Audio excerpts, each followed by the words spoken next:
여호수아 1장 1절에서 9절입니다. 여호와의 종 모세가 죽은 후에 여호와께서 모세의 수종자 문의 아들 여호수아에게 말씀하여 이르시되 내 종 모세가 죽었으니 이제 너는 이 모든 백성과 더불어 이 요단을 건너 내가 그들 곧 이스라엘 자손에게 주는 그 땅으로 가라. 내가 모세에게 말한 바와 같이 너희 발바닥으로 밟는 곳은 모두 내가 너희에게 주었노니 곧 광야와 이 레바논에서부터 큰 산 유브라데 강까지 해쪽 쪽의 온 땅과 또 해지는 쪽 대해까지 너희 영토가 되리라. 내 평생에 너를 능히 대적할 자가 없으리니 내가 모세와 함께 있었던 것 같이 너와 함께 있을 것임이니라. 내가 너를 떠나지 아니하며 버리지 아니하리니 강하고 담대하라. 너는 내가 그들의 조상에게 맹세하여 그들에게 주리라 한 땅을 이 백성에게 차지하게 하리라. 오직 강하고 극히 담대하여 나의 종 모세가 내게 명령한 그 율법을 다직 행하고 우로나 좌로나 치우치지 말라. 그리하면 어디로 가든지 형통하리니 이 율법책을 내 입에서 떠나지 말게 하며 귀하로 그것을 묵상하여 그 안에 기록된 대로 다 지켜 행하라. 그리하면 내 길이 평탄하게 될 것이며 내가 형통하리라. 같이 읽겠습니다. 내가 내게 명령한 것이 아니냐. 강하고 담대하라. 두려워하지 말며 놀라지 말라. 내가 어디로 가든지 내 하나님 여호와가 너와 함께 하느니라 하시니라. 아멘. 우리가 수요일 저녁마다 이제 구약성경 창세기부터 쭉 공부하고 있는데 이거를 절별로 줄줄줄 공부하면은 여러분 지겨 죽습니다. 그래서 이렇게 창세기는 중요한 사건별로 공부했고 이제 그 다음에 출애굽기에서 신명기까지는 모세라는 인물의 삶을 중심으로 우리가 공부를 했고 제 계획은 그렇습니다. 주일날은 신약성경을 쭉 공부하고 수요일날은 구약성경을 공부하는 게 제 계획입니다. 제가 늘상 말씀드리지만 한국교회는 구약성경이 너무 약해요. 구약성경이 이제 이스라엘의 역사책인 줄 아는데 구약성경이 복음입니다. 예수님 당시에 이제 복음서 예수님이 너희가 이 성경에서 영생을 얻는 줄 상고하거니와 그랬을 때 그 성경은 예수님이 말씀하신 성경은 구약성경입니다. 예수님은 분명히 구약성경을 성경이라고 그랬습니다. 그래서 우리는 그리고 양으로 봐도 구약성경은 신약의 2배 반입니다. 굉장히 내용이 많아요. 그 방대한 분량의 그 구약의 이스라엘의 역사와 여러 가지 내용들을 가지고 있는 구약에서 우리는 하나님이 우리에게 주신 말씀을 받아들여야 되는데 저의 목적은 수요일날 이제 어떤 경우에는 인물별로 어떤 경우는 사건별로 쭉 공부하면서 구약성경을 통하여 오늘날 한국교회와 우리 열린교회 그리고 우리 개인에게 주신 말씀을 찾는 겁니다. 그러다 보니까 제가 좀 딱딱하게 들어갈 때도 없잖아 있는 것 같아요. 제 아내가 수요일날은 제발 좀 재미있게 하라고 딱딱한 건 주일날 한 번이면 됐다고 그래가지고 최대한 재미있게 하려고 하는데 저는 개인적으로 굉장히 재미가 좋아요. 그래서 일단 목회자가 재미가 좋아야지 여러분도 재미가 좋아야 되는데 저만 재미 좋고 여러분은 재미 안 좋으면 참 죄송한데 제 기도 제목이 그겁니다. 수요일날 교회 오는 게 쉽지 않은데 이렇게 열심히 오시는 여러분에게 하나님의 말씀이 쉽고 재미있고 또한 생생하게 와닿도록 하는 게 저의 기도 제목인데 여러분도 그렇게 기도하시면서 말씀을 경청해 주시면 좋겠습니다. 구약성경의 가장 위대한 하나님의 종으로 인정받는 모세가 이제 퇴장을 했습니다. 지난주 우리가 신명기를 봤잖아요. 모세는 죽음에 있어서도 정말 위대한 죽음이었습니다. 그의 죽음이 위대했던 이유는 그는 오늘날 그 어떤 정치가 그 어떤 용감한 장수, 그 어떤 위대한 목회자, 그 어떤 뛰어난 선교사보다도 더 위대한 분이 모세였는데도 불구하고 그의 죽음은 아무도 없는 곳에서 혼자 하나님 앞에 부름을 받는 너무나 외로운 죽음, 그러나 겸손한 죽음이었기 때문입니다. 그래서 위대한 죽음이라는 겁니다. 몇 날 며칠씩 국민장, 교회장, 교단장, 우리 얼마 전에 우리 교단 어르신 이만신 목사님 돌아가셨잖아요. 작년에 교단장으로 치렀습니다. 크게. 아주 훌륭한 목사님이죠. 그러나 모세는 신명기 34장 마지막 절 5절에 보면 이에 여호와의 종 모세가 여호와의 말씀대로 모압 땅에서 죽어. 그런데 이렇게 되어 있습니다. 오늘까지 그의 묻힌 곳을 아는 자가 없느니라. 그는 하나님 앞에 그렇게 죽었습니다. 왠가 하면은 하나님께서는 모세 같은 사람이 죽고 나면 그 무덤이 반드시 이스라엘 백성들에게 우상 숭배의 그 처소가 될 거라고. 오늘날 천주교를 보세요. 천주교. 유명한 그 기독교인들의 무덤이란 무덤은 전부 다 성지가 되었습니다. 기독교는 1517년에 생겨난 겁니다. 그때 마틴 루터의 종교개혁으로.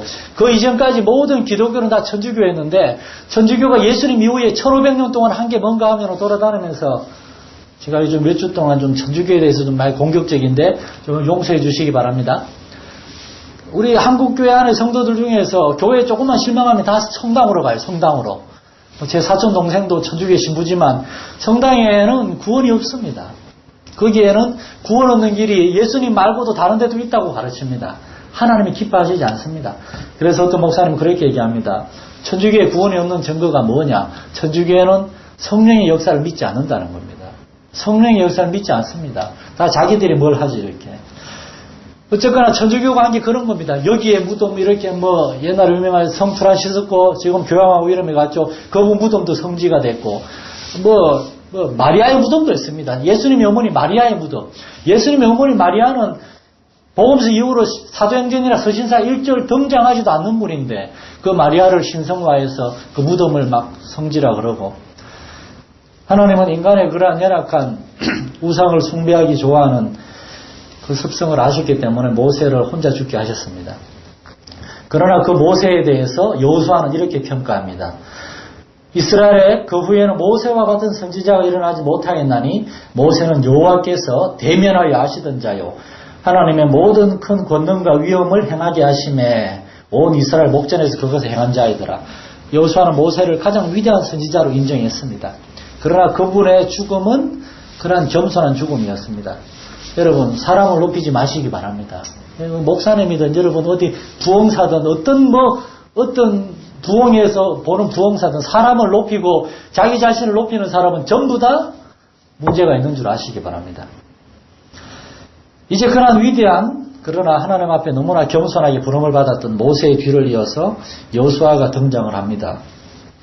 오늘 본문 1장 1절에서 여호수아 1장 1절에서 9절은 우리에게 세 가지를 가르쳐 줍니다. 여호수아가 누군가 하는 겁니다. 두 번째로 여호수아는 모세의 뒤를 이어서 하나님께 어떤 책임을 사명을 받았는가. 그리고 세 번째로 그 사명을 감당하기 위해서 하나님은 여호수아에게 어떤 약속을 주셨는가. 여호수아는 출애굽기 17장에 갑자기 등장합니다. 거기에서 이 젊은 여호수아는 모세의 명령을 받들어 아말렉과 전투를 수행합니다. 그러니까 젊은 어떤 그 군인이었습니다. 아말렉과의 전투에서 여호수아가 이스라엘 백성들을 지휘할 때 모세는 산 위에 산에 이렇게 손들고 기도를 했습니다. 그때 아론과 훌이 양쪽에서 모세의 팔을 잡아줘가지고 모세가 계속 팔을 들고 있으면 이스라엘이 이기고 팔이 아파서 내려오면 이스라엘이 지고 해가지고 아론과 훌이 계속 잡고 있어서 모세가 계속 기도해가지고 하나님이 도와주셔서 여호수아가 그 아말렉과의 전투에 승리를 하죠. 그 이후부터 이제 여호수아는 계속 등장하는데 주로 어떻게 등장하는가 하면 모세의 수종자로 등장합니다. 출애굽기 33장 11절에 보면 여호와께서 모세와 회막에서 말씀하시고 모세는 진으로 돌아오나 눈의 아들 젊은 수종자 여호수아는 회막을 떠나지 아니하니라. 젊은 군인이요 장수로서 뭐 이렇게 그런 전쟁터에서만 이렇게 이름을 드러내놓을 줄 알았더니 여호수아가 알고 보니까 모세처럼 회막에서 언제나 하나님과 교제하는 그러한 사람이었다는 겁니다. 우린 여기서 뭘 알 수 있는가 하면 하나님께서는 모세를 통하여 여호수아를 모세의 후계자로 이미 준비시켰다는 겁니다. 모세가 회막에서 하나님의 말씀을 듣고 하나님께 기도하고 쉽게 말해서 이제 하나님께서 모세와 대화하실 때에 여호수아는 이제 정확하게 성경에 나오진 않지만 모세의 옆자리에 엎드려 있었든지 아니면 회막 바깥에 엎드려 있었을 겁니다. 그러니까 여호수아는 모세가 하나님과 교제하는 것을 계속 보거나 듣고 있었습니다. 전 이걸 보면서 여기에 참된 이제 지도자 훈련 또는 제자 훈련, 요즘은 한물 같지만 한때 한국교회에 유행하던 제자 훈련, 그리고 또는 참된 영성 훈련. 어떤 분이 우리 교회도 제자 훈련 하라고 자꾸 그러는데 제가 그랬습니다. 우리 교회는 매주 예배 때마다 제자 훈련이라고. 주일 오전에는 신약 성경으로 하나님 말씀을 공부하고 수요일은 구약성 공부하고 이제 우리도 제자 훈련 하고 싶은데 할 사람이 없잖아요. 이렇게 따로. 나중에 이제 우리도 젊은이들이 많이 생기면 지금은 둘밖에 없지만 우리도 제자훈련을 하고 뭐 할 건데 일단 가장 중요한 제자훈련은 무언가? 어떤 제자훈련 학교, 제자훈련 모임 그러한 모임을 통해서 하는 게 아니라 저는 이 모세와 여호수아의 관계에서 가장 성경적인 제자훈련을 볼 수 있다고 생각합니다. 그거 뭔가 하면 삶을 통해서 가르치는 겁니다. 여호수아는 모세의 수종자로서 수종자라는 말은 이제 영어에 서번트라고 해요. 서번트라는 말은 종이란 말입니다. 종, 하인. 다시 말해서 여호수아는 모세의 그 수발을 들은 사람, 심부름하는 사람이었습니다. 여호수아야 두루마리 가져와라. 그 붓을 가져와라. 물 좀 가져와라. 밥 좀 챙겨와라. 손 씻을 물을 가져와라. 그런 그 뒤치다거리 하는 그 요즘 세상말로 시다발이라 그러나요? 이스라엘의 젊은 장수였고, 예? 그리고 전쟁터를 누비던 장군인 여호수아였지만 모세 앞에서는 한없이 자신을 낮추어서 모세의 수발을 들면서 모세가 하나님과 교제하는 것을 보면서 야, 이 모세 선생님이 하나님과 저렇게 교제하는 것 하나님 정말 살아계시는구나. 나도 저렇게 기도해야 되겠다. 모세 선생님이 저렇게 하나님의 말씀을 듣고 전할 때 그 말씀대로 순종할 때에 전쟁에서 이기고 막 그 물이 나오고 여호수아는 모세를 보면서 하나님을 알게 되었고 하나님의 종으로 다시 말해서 모세의 뒤를 이어서 이스라엘의 지도자가 될 지도자 훈련을 받고 있었던 겁니다. 저는 오늘날 교회 안에서 목회자와 성도들의 관계가 그리고 또한 이게 나이가 들고 성숙한 성도들과 젊은 성도들의 관계가 이러한 관계가 됐으면 좋겠어요. 저는 항상 기도 제목이 그겁니다. 젊은 청년들에게 있어서 야 네가 가장 존경하는 사람 닮고 싶은 사람이 누구냐 그러면 우리 교회 목사님요. 전 이런 소리를 원하지 않습니다. 저 우리 교회 장로님요. 우리 교회 나이 많으신 어떤 집사님요. 그런 소리 듣기 원합니다. 왜 목사님을 닮고 싶지 않아 그러면 아니 저는 목사가 될 수는 없으니까 전 직장 다니니까요. 전 직장 생활하면서도 저렇게 정말 목사님을 도와서 교회를 잘 이끌어 나가는 저런 성숙한 저런 장로님, 집사님 저렇게 되고 싶습니다. 그러한 장로님, 집사님들이 있는 교회, 우리 교회는 그러한 교회가 되기를 저는 소원합니다. 네? 물론 저도 이제 우리 이제 나중에 우리 교회가 부흥해서 부교육자를 두면 전 부교육자들 그렇게 가르치고 싶어요. 제가 서울에 있을 때 참 마음이 아픈 얘기를 많이 들었습니다. 어떤 목사님이 그런 얘기했습니다. 부교육자는 내 종이야, 내 종. 내가 시키는 대로 하고 내 마음에 안 들면 내보낼 수 있는 거야. 너무 마음이 아팠어요. 부교육자는 담임 목사를 섬기러 온 게 아닙니다. 하나님을 섬기기 위해 온 겁니다. 그 교회를 섬기기 위해 온 겁니다. 담임 목사님이나 부교육자들이나 전부 다 그 교회에서 사례를 받으면서 그 교회를 섬기라고 하나님이 부르신 겁니다. 근데 한국 교회는 담임 목사가 무슨 사장쯤 되는 것처럼 부교육자든 직원인 것처럼 막 갈아치우고 막 그러는데 저는 서울에서 제가 부교육자로였을 때 저는 이제 나이가 많아서 선임 부목사로 있었는데 제 밑에 있던 전도사들이나 부목사들 여러분도 아시겠지만 저도 한 성깔 하잖아요. 이제 많이 참고 그런 거 아시죠? 그런데 제가 후배들한테는 절대 화를 안 냈어요. 그래서 어떤 그 여자 전사님이 저한테 그 말을 했다 그랬잖아요. 왜 목사님은 화를 안 내세요? 그러더라고 저보고. 그래서 제가 내 연기에 속았다고 그랬는데 사실은 내가 화 안 내는 척 하는 거지 화를 내는 거라고. 부교육자들이 교회에 왔을 때 이 부교육자들이 모세가 여호수아를 키우는 것처럼 장차 한 교회 담임 목사가 될 사람들인데 이 사람들을 존중하고 그들을 정말 하나님의 일꾼으로 잘 세우고 양육하는 것. 그래서 저는 같이 일하던 전도사들이나 나이거리 부목사님들 보고 그런 얘기했습니다. 너무 정신을 뛰다니지 말라고. 우리가 부교육자지만 우리가 제일 신경 써야 될 일은 기도하고 설교 준비 열심히 하는 거라고. 우리는 말씀의 사람으로 그렇게 하지 운전 열심히 하고 그런 일에 신경 쓰지 말라고. 그런 얘기했다가 담임 목사님한테 뭐 네가 담임 목사야 막 혼나기도 하고 그랬는데 저는 그렇습니다. 모세가 바로 여호수아에게 그러한 사람이었습니다. 그런데 이것은 가장 중요한 원리를 가르쳐주는 겁니다. 왠가 하면은 이렇게 삶을 통한 가르침이 영원히 남기 때문입니다. 미국의 존 오토버그 목사님이라고 이분도 존경하지만 이분을 키운 한 또 나이 많은 목사님이 있는데 달라스 윌라드 목사님이라고 이 존 오토버그 목사님이 저하고 비슷한 젊은 40 몇 살 때 목회에 큰 어려움을 느끼고 달라스 윌라드 목사님이 가서 이렇게 물었습니다. 우리 교회가 부흥하려면은 무엇을 해야 될까요? 어떤 프로그램을 해야 될까요? 조언을 해 주십시오. 그러자 달라스 윌라드 목사님이, 젊은 오토보그 목사님이 이렇게 얘기했습니다.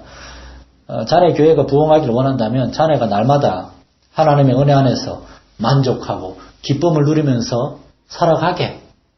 그러자 목사님이, 아니 저 말고 우리 성도들이 그러니까 성도들이 은혜 안에서 변화되고 변하는 걸 보기 원한다면 자네가 먼저 하나님과 교제해서 참내 만족과 기쁨을, 그 은혜를 누리게. 근데 그 오토보그 목사님이 지금 60살이 됐어요. 20년이 지났잖아요. 지금 그분이 그렇게 책을 쓴 걸 제가 읽고 있는데 달라스 목사님의 말씀이 맞았다고. 그 20년 동안 자기가 계속 갈등하면서도 하나님 안에서 자기의 영성을 위해서 기도하고 싸우고 했는데 그동안 교회는 놀랍게 부흥해가지고 지금은 아주 큰 교회가 됐습니다.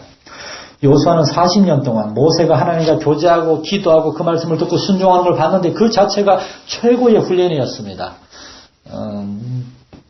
저는 우리 교회에서 제가 담임 목사지만 나이가 제일 적잖아요. 그래서 이런 말 할 땐 참 굉장히 부끄러워요. 그렇지만 그렇습니다. 우리 교회도 앞으로 저보다 나이 적은 친구들이 오겠죠. 제가 담임 목회자로서 여러분에게 경건한 삶이 이런 것이구나, 하나님을 섬기는 게 이런 것이구나, 본이 되는 삶을 살 수 있도록 저를 위해 기도해 주시기 바랍니다. 저는 또 우리 교회 성도들이 또한 그러한 사람들이 되어서 다른 사람을 그렇게 섬기기 원합니다. 여호수아는 그렇게 준비가 됐습니다. 그래가지고 1절에 여호와의 종 모세가 죽은 후에 여호와께서 모세의 수종자 눈의 아들 여호수아에게 말씀하 이르시되, 이때 이 모세의 수종자 눈의 아들 여호수아는 모세의 수종자로서 40년 동안 모세를 통하여 하나님 앞에 충분히 훈련을 받은 사람이기 때문에 하나님은 그 요하서를 들어서 주의 일꾼으로 쓰셨습니다. 하나님께 쓰임받으려면 자신을 준비해야 합니다. 여러분, 직장에서도 삼성인가 하는 회사는, 제가 옛날에 삼성 직원 한 분 아는데 나이가 저보다 많은데도 쉬지 않고 공부를 합니다. 그냥 왜 이렇게 공부를 열심히 하냐 그러니까 매년 그렇게 시험을 많이 본대요. 그 전부 다 점수를 남겼다가 나중에 승진할 때 그게 이렇게 영향이 크답니다. 그러니까 어쨌든 삼성이 이렇게 어쨌거나 삼성이 이렇게 큰 회사로서 삼성의 인재들은 나중에 회사를 나오면 작은 회사에서 막 서로 데려가려고 그런답니다. 그 정도로 사람을 잘 키우는 겁니다. 세상에 회사에서도 성공하기 위해 인정받으러 이렇게 열심히 준비하는데, 우리가 하나님께 쓰임받기 위해서, 우리가 가정에서, 교회에서, 직장에서 우리가 그냥 하나님께 쓰임받는 그런 사람이 되기 원한다면 저와 여러분도 준비를 해야 되는 줄 믿습니다. 그런데 하나님의 일을 하려면 여러분, 하나님을 깊이 알아야 해요. 하나님을 깊이 알아야 됩니다. 하나님을 깊이 알아야지만 하나님의 일을 잘할 수가 있어요. 그런데 하나님을 깊이 알려면 뭘 해야 되겠습니까? 하나님을 사랑해야 되고, 그리고 하나님의 말씀을 알아야 됩니다. 우리의 신앙생활의 동기는 하나님을 사랑하는 겁니다.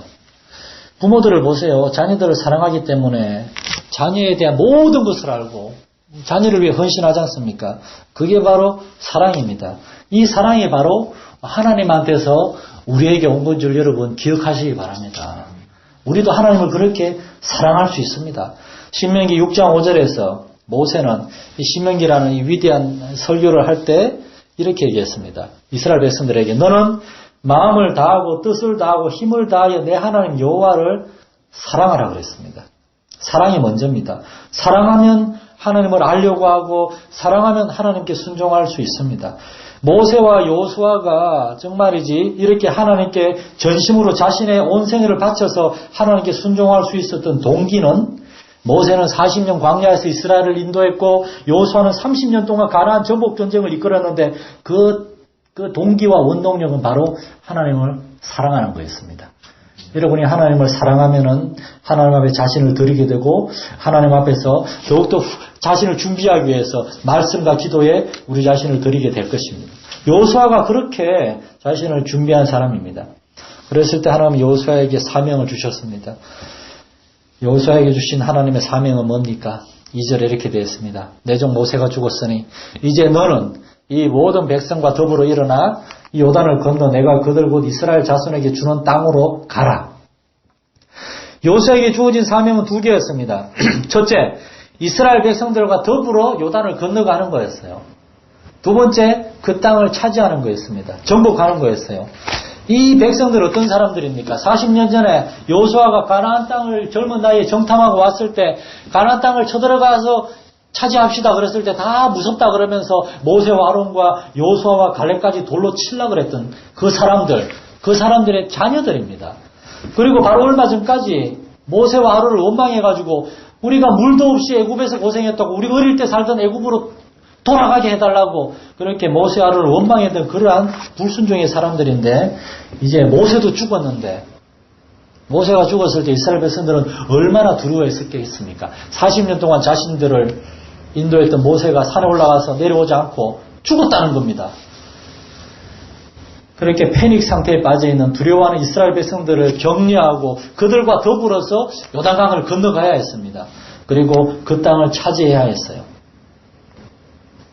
결코 쉬운 일이 아니었습니다. 이 큰 일을 감당해야 되는데 그런데 중요한 것은 여호수아가 그 무겁고 막중한 사명을 받았을 때 거부하거나 도망가거나 하지 않았다는 겁니다.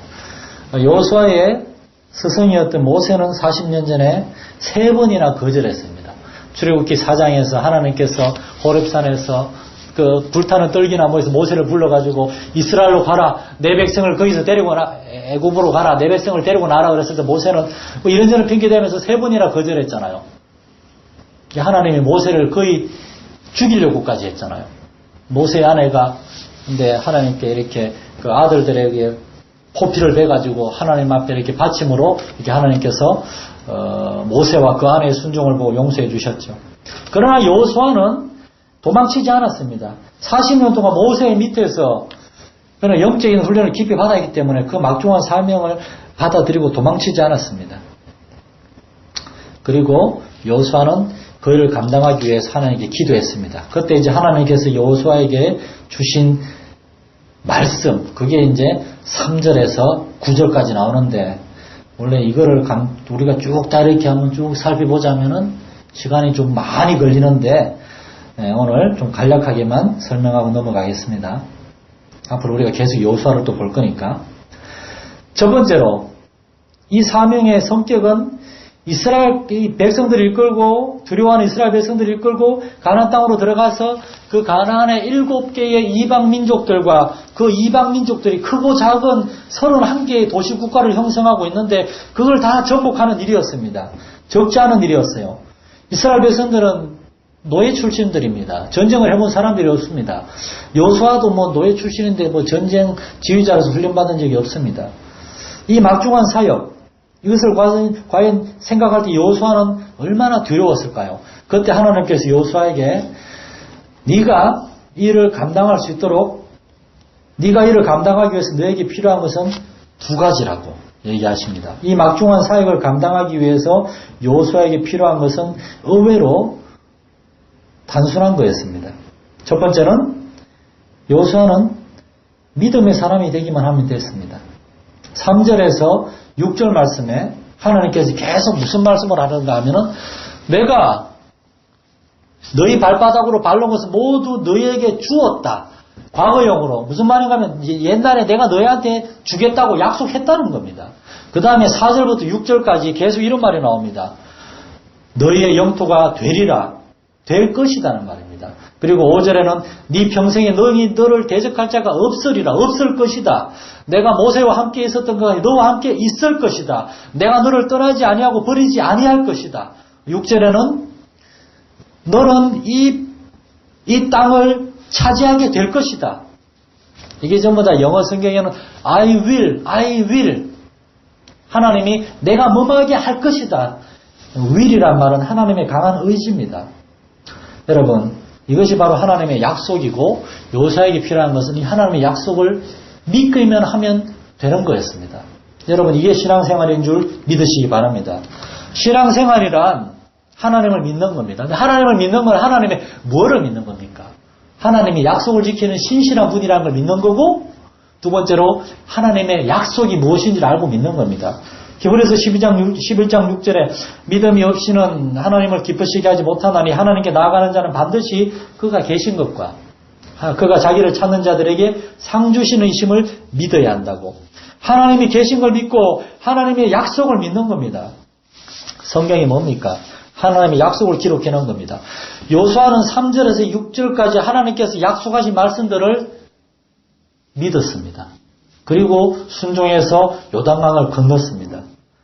저와 여러분이 하나님의 사명을 감당하기 원하고 우리의 가정에서, 우리의 직장에서, 우리의 교회에서 하나님의 일꾼으로 쓰임받기 원한다면 여러분 하나님의 약속을 발견하고 그 약속을 믿으시기 바랍니다.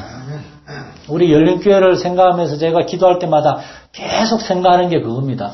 하나님이 세상에 큰 교회가 얼마나 많습니까? 그런데 이 교방동 지역에 제일 작은 우리 교회가 꼭 있어야 됩니까? 물론 우리 교회보다 더 작은 교회들도 있습니다. 우리 교회가 꼭 있어야 됩니까? 그걸 생각할 때 하나님께서 이제 우리 교회 옛날 이 지역에 세워주시고 여러 가지 이유로 옮길 수도 있었는데 계속 이 지역에 있고 이 지역에 이제 건물을 새로 지어가지고 있게 하신 이유는 이 지역에서 하나님께서 하나님의 살아계심을 보여주시고 찾고자 하시는 영혼들이 있기 때문이다. 우리 교회를 통한 하나님의 계획이 분명히 있다. 그러한 생각이 떠나지 않습니다. 어떤 목사님은 저한테 그럽니다. 저 교회 좀 딴 데로 옮기지 왜? 뭐 그런 얘기 합니다. 그런데 사실 옛날에는 저도 옮기고 싶은 마음도 있었어요. 그런데 우리 성도들이 일단 여기를 옮기고 싶어 하지 않았고 저도 시간이 지나면서 그것이 하나님의 뜻이다. 우리 성도들을 통해서 저한테 주시는 말씀이다. 그렇게 믿음을 받아들이고 여기에 있는데 요즘은 여기에 있으면서 그런 기도를 많이 합니다. 하나님, 이 주님의 교회입니다. 주님의 교회 음부의 권세가 이기지 못한다 그랬는데 이 근처에 절이 얼마나 많은지 모릅니다. 근처에 이 새벽에 5시면 여기 봉서사라고 큰 절에서 항상 종소리가 울려요. 제가 그 종소리 들으면서 이렇게 교회 온다니까요. 절에서 나는 종소리를 들으면서 얼마나 크게 울리는지 모릅니다. 근데 이 동네 사람들 불평도 안 해요. 불평도 안 해요. 그렇게 절의 영향이 강합니다. 여기 스님이, 그 여자 스님이 이렇게 차를 몰고 가시는데 굉장히 비싼 차를 몰고 가십니다. 이렇게. 절이 굉장히 부유한 교회인가 봐요. 하나님의 약속, 그걸 붙들지 않으면은, 우리 열린교회는 여기에서 아무 일도 할 수 없습니다. 저와 여러분이 하나님의 약속을 믿는 믿음의 사람들 되시기를 축원합니다. 그 하나님의 약속, 그 믿음의 사람이 되려면 또한 여러분 성령의 사람, 말씀의 사람이 돼야 됩니다. 왜냐하면 하나님의 약속들이 전부 다 하나님의 성령이 있기 때문에. 그래서 하나님이 여호수아에게 두 번째로 너는 말씀의 사람이 되라고 7절에서 얘기하십니다. 네가 어디로 가든지 다 형통할 것인데 조건이 있다. 그건 7절 오직, 우리말 성경에 오직이라고 되어 있죠. 원래 히브리어 말을 그대로 번역하면 단 한 가지라는 뜻입니다. 단 한 가지 너에게 필요한 것이 있는데 그것은 나의 종 모세가 네게 명령한 그 율법을 다 지켜 행하고 좌로나 우로나 좌로나 치우치지 말라. 그리하면 네가 어디로 가든지 형통하리라. 하나님께서 3절에서 6절까지 놀라운 위대한 약속을 주시고 난 다음에 7절 시작할 때 단 한 가지 너는 강하고 극히 담대하여 이 율법의 말씀을 세 가지를 말씀하십니다. 8절에 보면 네 입에서 떠나지 말게 하라고. 입에서 떠나지 말게 하는 말이 뭡니까? 매일 읽으란 얘기죠. 하나님의 말씀을 읽으란 얘기입니다. 그리고 주야로 그것을 묵상하고 그리고 그것을 지켜 행하라고. 말씀을 읽고 묵상하고 순종하는 것. 여러분 말씀의 사람 되시기를 축원합니다. 하나님의 말씀 속에서 하나님을 발견하고 하나님을 알아가는 사람이 돼야 됩니다. 놀랍지 않습니까? 가나안의 그 엄청난 땅을 차지해야 되는 정복전쟁 앞에서 이제 이스라엘 백성의 지도자가 된 여호수아에게 하나님 주신 명령이 딱 두 개입니다. 믿음의 사람이 되라. 내 약속을 믿어라. 두 번째, 말씀의 사람이 되라. 왜요? 하나님 우리에게 말씀하신 하나님이니까. 모세가 하나님의 약속을 믿고 하나님께 말씀을 들을 때에 하나님은 모세가 알고 여호수아죠. 여호수아에게 여호수아가 해야 될 일이 뭔지를 말씀하시고 여호수아가 거기에 순종할 때 놀라운 일이 일어났습니다. 오늘날 저와 여러분의 가정에, 인생에, 우리의 교회에 하나님께서는 동일하게 말씀하시는 줄 믿으시기 바랍니다. 하나님 우리에게 주신 약속을 찾고 그걸 기억하고 그걸 믿으라는 겁니다. 우리의 가정에, 우리의 자녀의 문제, 인생의 문제, 우리의 교회의 문제, 삶의 문제, 저는 목사지만 저도 가정의 문제가 많이 있습니다. 제가 우리 가정 얘기를 너무 많이 하니까 제 아내가 그만 좀 하라 그래서 오늘은 안 하겠는데, 우리 집안 형편 아시죠? 지금 어떻게 되어 있는지? 요즘 참 감사한 일이 많이 있어요. 나중에 한번 또 할게요, 이렇게. 제가 할 수 있는 건 하나도 없습니다. 목사님 제가 뭘 할 수 있습니까? 제가 뭐 집을 사줄 수가 있습니까? 우리 어머니 병원에서 뭐 퇴원시킬 수가 있습니까? 하나도 할 수 있는 게 없어요. 저는 하나님의 약속을 믿고 제가 여기서 해야 될 일을 성실히 할 때에 거기 내가 할 수 없는 거는 하나님이 하시는 겁니다. 여러분이 하나님이 맡기신 일을 신실하게 그 자리에서 감당하면 이제 여러분이 감당하기 어려운 그 다른 일들은 하나님이 해결해 주시는 줄 믿으시기 바랍니다. 이것이 바로 여호수아의 전북전쟁 그것의 비밀이었습니다. 우리가 이제 다음 주부터 거기에서 이제 구체적으로 들어가게 될 것입니다. 기도하겠습니다. 하나님 아버지, 이 자리에 함께 모여서 하나님의 말씀 우리가 읽고 묵상하고 탐구하였습니다. 이 말씀의 사건들은 지금으로부터 3,500년 전에 하나님께서 이 땅 가운데서 실제로 행한 일인 줄 믿습니다. 그 하나님께서 오늘 동일하게 우리의 삶 가운데서 일하실 수 있는 줄 우리는 믿습니다. 우리 믿음의 사람이 되어서 하나님의 약속을 헤아리고 그 약속을 찾고 그 약속을 붙들고 하나님께 기도하는 사람들 되게 하시며 하나님의 말씀을 읽고 그에 순종할 때에 우리의 삶을 통하여 하나님 일하여 주시옵소서. 하나님께서 오늘날 우리의 삶 가운데서 일하시는 것들을 경험하게 하여 주시옵소서. 우리 주 예수님 이름으로 기도드립니다. 아멘.